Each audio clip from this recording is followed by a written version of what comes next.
Husband আর wife মিলে যদি যতই কঠিন হোক একটি কাজ, সেটা যদি একসাথে মিলে করা যায় তাহলে সেই কঠিন কাজটা খুব সহজ হয়ে যায়।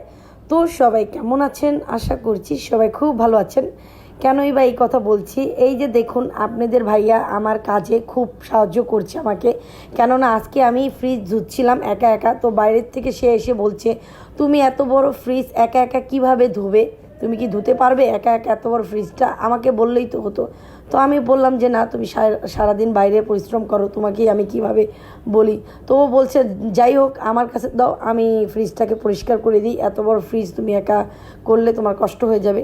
তো এই কথা শুনে খুবই ভালো লাগছে। কেননা এক হাজব্যান্ড যদি স্ত্রীর কষ্ট বুঝে, হ্যাঁ, তার কাজে যদি হাত দেয়, আর এটা যদি কোনো মানে কি বলে আউট পার্সেন্ট কোনো মানুষ দেখে যদি কমেন্ট করে, দেখো দেখো ওয়াইফে হাজব্যান্ডকে দিয়ে ঘরের কাজ করাচ্ছে, আরে ভাই এটা দোষের কি হলো? এটা তো কোনো দোষের কিছু না।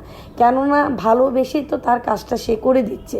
আর যেখানে দুইজন যদি একসাথে থেকে আমি যদি তার কাজ করতে পারি, সে কেন আমার কাজ করবে না বলেন তো? আর যত যে এই সংসারটা আমার একার না, ওরও তো সংসার। আর মিলেমিশে কাজ করলে এখানে তো কোনো দোষের কিছু তো না। তো যাই হোক, লোকেদের কথা বলবে, সেটা কখনোই মাথায় নিলে সেটা কখনোই সুখ শান্তি হবে না। তো যাই হোক, যার বলার কাজ সে বলবে। আর ওই দিক দিয়ে আমি বাক্সগুলোকে ধুতে চলে গেলাম। আর আপনারা সবসময় আমাকে দোয়া করবেন যেন আমি আমার হাজব্যান্ডের সাথে এভাবেই সুখে শান্তিতে থাকতে পারি।